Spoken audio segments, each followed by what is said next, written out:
Hello, and welcome back to another episode of The Good, the Bad, the Sports. Let's jump right in to today's good news. For the good news today, we take a look at the WNBA. In the WNBA, there's been some big news. The one thing surrounding the WNBA goes by the name of Angel Reese. Angel Reese is solidifying her place in the WNBA as one of, if not the greatest of all time in the WNBA. For example, last night, Angel Reese propelled her team, the Atlanta Dream, to a 78-71 victory over the Los Angeles Sparks. And you might be saying, well, what's so special about that? Well, I'm going to explain that right now. So what's really special about this is that Angel Reese shattered the all-time rebounding record, meaning she broke any previous records in this single game with a 26 rebound performance. Yeah, just let that sit. I know that's bananas. 26 rebounds in one game, in a WNBA game, and that was just crazy.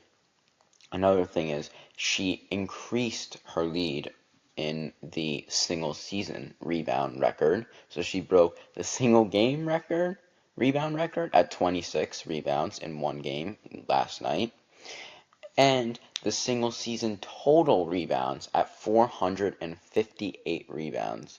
Just think how crazy that is. 458 rebounds in one season, and there's still more left, and we'll see what happens in the playoffs. She'll definitely get more rebounds and more opportunities to continue that record, but she passed A'ja Wilson, who had the previous record at 451, and now everything she does just keeps adding to her own record. And you thought 1 and 2 records crazy? Well, there's a third broken record last night. She shattered and broke her own record in the WNBA. Her own record, meaning that she held a record for the single season offensive rebounds, not the complete rebounds, which is another category, just offensive rebounds, meaning that when her team shoots the ball, she gets the rebound. That's what an offensive rebound is. She shattered her record last night by getting her 26 rebounds, and some of those being offensive, and she now has 175 offensive rebounds on the season, which broke her record of 172. So now, just like the single season total rebounds record, she's just gonna keep getting more rebounds and keep making these records more and more impossible for others to break in the future. Yeah, it's crazy. We'll see what she can do as the season progresses and the season starts to wind down. And another thing for the good news is the Browns named Deshaun Watson as their starting quarterback for week 1. Now, this has sparked a lot of controversy over the NFL because people are like, well, Deshaun Watson's not a great player and he's not a great person in general, but that's going to happen in the bad news. So this transitions us right into the bad news, and I'll see you in the bad news. Green, Reeler, put it up, won't go, and Angel Reese just breaking records tonight. A new single game record for rebounds. Now, let's move on to today's bad news. Welcome back to the bad news. After we had an incredible moment with Angel Reese in the good news, we now transition and pivot to some of the bad things that are happening in sports. Let's jump right back into Deshaun Watson. Now, Deshaun Watson is a heavily criticized player. He's been almost a bust, if you'd say, for the Browns organization and has played in several different organizations. He's been always frequently hurt throughout his career, which is why he's missed a lot of seasons and a lot of games. But he's also done some crazy stuff that people don't really like, and I don't blame them. I think it's kind of nuts, some of the things he's done. I won't list them. I won't get into that.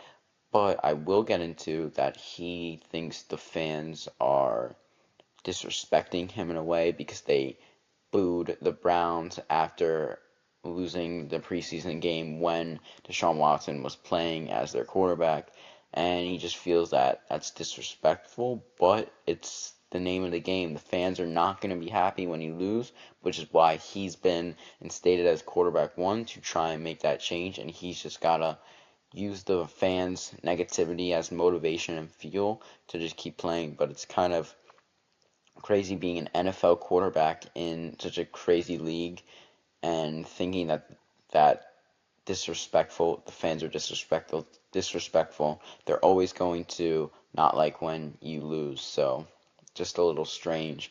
And hopefully he doesn't get hurt. And we'll have to see what happens with Deshaun Watson. But staying in the football lane, we go back to the NFL draft because there have been sparks flying in a negative way about the NFL draft. Specifically, the former Arizona Cardinals director of college scouting, meaning he was a scout for the Cardinals, so he told the GM, who he thinks is a good player, he had a betting scandal where he tipped off, allegedly, this is all alleged, but he tipped off a couple of gamblers, and he basically told them that the Cardinals are going to draft Jeremiah Love as the third overall pick, which we all know actually came to fruition. And he also allegedly placed bets on the Cardinals picking because he obviously knows who they're going to pick, as he was a former scout and he's involved. So there's a whole scandal about whether or not he actually did this and what part he played in the Cardinals draft process and the gambling. But he is denying any allegations of whether he helped anybody, but we'll have to keep seeing what happens because this is a big thing. Obviously, there's been multiple betting scandals in the last few years with the MLB, the NBA, and just some major headlines. So you'd hate to see another one. And just let people play and don't. If people want to bet, they can bet. I just don't think tipping people off to make a lot of money is going to result in anything good, as we saw with Emmanuel Clase, who allegedly did this. It didn't go well from him. In the NBA, the Raptors coach didn't go well for him. So just something that people should just think before they do, in a sense, and hopefully others will learn from this mistake, and hopefully for his case and for the NFL's case, he truly didn't do this, because that would save everyone a lot of headspace and a lot of long hours in the court, because, as you know, the NFL season is vastly approaching on September 9th. But yeah, we'll definitely keep an eye on this, and we'll see what happens. Man, I didn't have no reaction. I think the biggest thing is, I think you guys know too, and I think the whole world knows. It has nothing to do about the performance. It's a little bit personal than that. So, I think it's a disrespectful thing. So yeah, I mean, I'm gonna keep whatever I feel with me and my family internally on how I feel about that. Um, and yeah, just move on. But don't you think, Deshaun, that winning and playing better would eliminate some of that booing? Um, Last time I played on this field, I tore my Achilles, and that same fan base, they cheered when I got hurt. So does that have to do with what does that have to do with anything about performance? When a person get hurt, especially for your own city, and they cheer. Does any of that make you regret coming here? Nah, I don't regret anything in my life. You know, I think the Lord put me through situations for a reason, so I don't regret anything at all. But you know, I had different thoughts on how it was going to be, but it is what it is. Um, sometimes the tables turn, and I'm patient enough because I'm a child of God to wait for that time to change. So I'm not tripping on it. Now we transition to our big sports topic today. And we have a special one. It goes with our bad news. But the recent headlines in sports have been surrounding college football and NFL players. Now, this is weird because the college players graduate, get drafted, and go to the NFL. But not now. In the NFL, the players are being released from training camp because they're not good enough to make the team. And then what they're trying to do now, this is a new thing, they're trying to go back to college for an extra year, a fifth year of college. Now, recently, the Big Ten, which is one of the major conferences for college football, has banned players, all players of NFL experience, meaning if they've even stepped foot in an NFL training camp practice, they cannot return to college football for a fifth year. However, some major examples of this actually happening is the tight end Daquan Wright and a defensive lineman named Xavion Harris, and they made headlines and they shattered the news with all this info by returning to to LSU for a fifth year of college after being released and leaving the Cleveland Browns and the New Orleans Saints. This is just crazy how a player who was a few steps away from making an NFL team, so a very talented player, can come back to play in college again for a fifth year. Just kind of crazy. And this is called the Big Ten, which I said is a major conference, to strengthen their laws against this and to prohibit any of this to actually occur. But one reason people are saying that the college players want this to happen and want to have this opportunity is because it's all about money. Now with the NIL deals and all the brand deals that you can get from college, having an NFL level and caliber player come back to your program, one, can win a national championship, which will make everybody in that program happy, and two, it'll make them a lot more money. Just going to training camp and being on the practice squad for an NFL team is not going to make it. Now, for most people, it'd be plenty. I'd take that much money, but for an NFL caliber player going back to college in the SEC, like LSU is a very great financial option as they can make millions of dollars being a starter and the center of attention in a big, major, highly ranked top 25 LSU team and just in the SEC in general. So it's kind of crazy how the Big Ten is not allowing this, but the SEC is. It's just crazy. There's been many court rulings and all different things to prevent this and to allow this to happen. But yeah, LSU may be landing a tight end and a lineman who were about to make NFL teams, but decided they really want to return to the SEC in hopes of making a lot of money.